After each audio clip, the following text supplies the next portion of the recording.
guys, it's Sam, and this is my spoiler-free review of A Court of Mist and Fury by Sarah J. Maas. Like I said, this is a spoiler-free review for this book, but there will be spoilers for the first book, which is A Court of Thorns and Roses. I have done a review on that one, which I will link on the screen if you're interested in my thoughts. So A Court of Mist and Fury takes place 3 months after the events of the first book. Feyre is back in the Spring Court, and she is planning her wedding to Tamlin, but she's still thinking about the bargain that she made with Reiss under the mountain. Things are also not as happy as we left them in the end of book 1, and they are definitely feeling the repercussions of all the events that happened under the mountain at the very end of the first book. So first off, let me just say, if you have not been following my tumultuous ride with this series and this book through Twitter and a lot of Tumblr, then I'm here to fill you in on everything. If you went and watched my review of the first book, you will know that I hated the first book. I hated A Court of Thorns and Roses. It was a 1-star book that was only made into a 2-star book by the last like 10% of the book.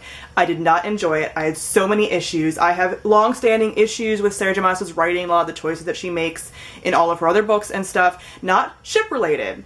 Strictly like the choices that she makes with like character development and stuff like that. So I already had a bad taste in my mouth from that, and then ACOTAR happened, and there was a lot of things I didn't like about the abusive situations and Feyre's lack of agency and just a lot of things. So I was completely prepared to borderline not even read this book, but then I knew that there was some hints of Hades and Persephone themes in this book. So I am trash and I had to pick it up, and I begrudgingly. But it ended up working out kind of in my favor. So I'm one of the many people that didn't like book 1 and ended up loving book 2. I know, I'm shocked as well. So first off, let me talk about the world building. I think the world in this book definitely gets expanded. We get to see other courts, which is great because the first book really only focused on the Spring Court and kind of talked about the other courts a little bit, and we got to see Under the Mountain. But this really expands to a lot of different things. We get to see a lot of different like court politics with the other different courts and different characters, and it just really like completely expands the world from book 1, which was a very small, narrow focus, to a huge thing, like all the different political interactions and everything, which I personally really enjoy. My one complaint about the world building type stuff is that the map in here is not as detailed as it could be, because they mention things in the story and places and stuff, and not everything is labeled. And nothing annoys me more about having a map and it not actually fully being labeled. Like, the majority of things are labeled for the most part, but there's some things that they're mentioning, you're just like, where is that on the map? Like, I'm flipping through and I'm like, where are you? Like, I have no idea. So I just wish that some of those things were labeled. It's a pet peeve of mine. I know it's not going to get to everybody else, but it gets to me. So if you're one of those people who likes a detailed map, this isn't completely detailed. It's okay. It's not the worst map I've ever seen. Not the best. So as I've said in the past, I enjoy political intrigue, and this definitely adds that element to it. It also just adds that there's more going on than there was in the first book. That things in the first book like blew up, and you see that there's an even bigger problem happening than the stuff that was happening under the mountain, and that was just a taste of what's to come. And just all of the like court everything. It's wonderful.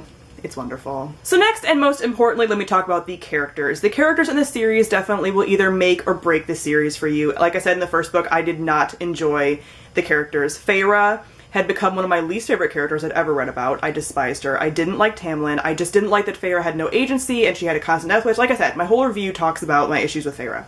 So going into this, I was very skeptical about my feelings because I wasn't attached to her as a character. And she completely turned it around in this book, which again is one of my other issues just with Sarah J. Maas's writing and stuff, that I don't feel like her character development is very fluid, because we go from book 1, where Feyre is awful, in my opinion, to book 2, where she's great. And it's not like a normal character development, it kind of just jumps, in my opinion. And again, I'm going to be doing a full discussion on this book, so if you have any more conflicting thoughts on this, I'm going to talk about that more in depth. It's hard for me to like rein it in, even in this video. But I really ended up liking Feyre. She does have a little bit of a classic kind of Sarah J. Maas special snowflake protagonist type thing going on in here, which I will talk about more in my discussion and stuff if you have read the book. But overall, I end up loving her, especially for the Hades and Persephone element that we have in here. Persephone, to me, has to be a boss. Like, she has to be the badass bitch queen of the underworld. And Feyre definitely takes on those kind of qualities that make her that Persephone-esque character for me, and that's what I wanted and wasn't expecting, and that's what I wanted, and it happened, and I was so excited because she becomes a completely different person. She takes back a lot of her agency, and she just is a completely different character than what she was in book 1, and I'm so happy about that. Also, I definitely prefer Reiss as a character. I liked him more in book 1. I like him even more in book 2. Like, I've been on the Reiss train since the beginning when he was first made an appearance in book 1. So I was already like all on board for this book and what was going to happen in it. So he's great. Obviously, everyone knows that. It's wonderful. I love his character development. I love seeing more of him. I really feel like there's a lot of similarities between this series and the Shatter Me series, just in the way the characters are kind of developed and in the way that you just find out more about things that you didn't know at the beginning, so your opinion kind of changes. Some people aren't going to like that. I loved it because, like I said, I was already on board for Reiss from the very beginning. Also, one of my major complaints about ACOTAR was the general lack of side characters, and this book takes those complaints and is like, here you go, here's a gift. Because the side characters in this book are amazing, and I'm so obsessed with them.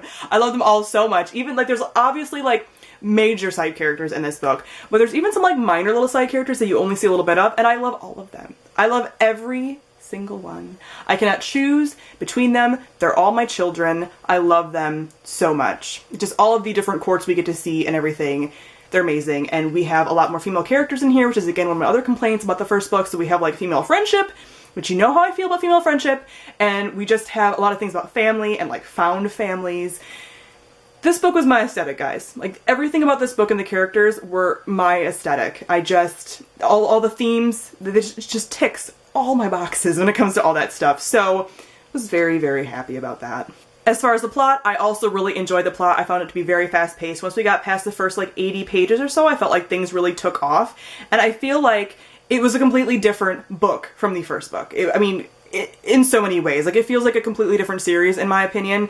Yes, there are things that are obviously, like, referenced from the first book, but so many things have changed, and it's just completely different, and I just really enjoyed everything about it, because the first book, it took me forever to read. I was just dragged my feet. I wasn't enjoying it, and this book, I flew through. I was reading it for Tome Topple and finished it probably in, like, 3 or 4 days, and this is a pretty chunky book, so I was doing pretty good with that. And I just like I said, all the, like, political stuff going on, how we're building up to this, like, craziness that's happening. There was a ton of twists and turns. There was a lot of different things between character development and action. So there was a nice blend of both of those things.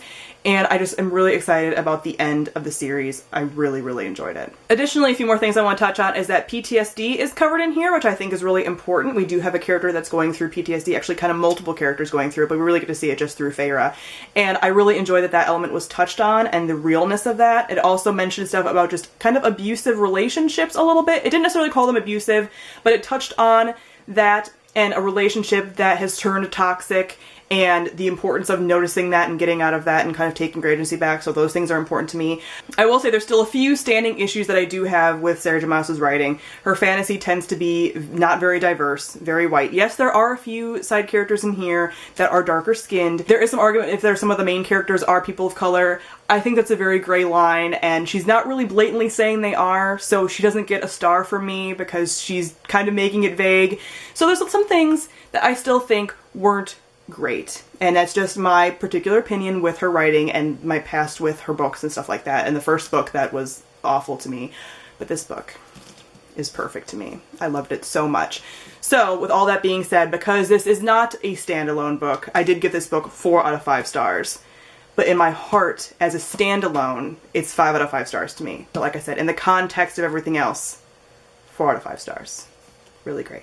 So like I said, I am going to be doing a spoilery gush video on this book, so I will link that on the screen as well as down below. This also was the book for random read-alongs this month, so we are going to be doing a live show talking about this book in depth. This is going to be me, Sarah Jane of The Book Life, and Kristen from What's Happening. So I will link all the information for that down below if you want to join us and ask us questions and everything and just have all of our different opinions, because I do feel like this book is going to have a lot of different opinions. Then definitely join us for the live show. So comment down below and let me know what you thought of A Court of Mist and Fury. Thank you all for watching, and I'll see all of you guys soon. Bye!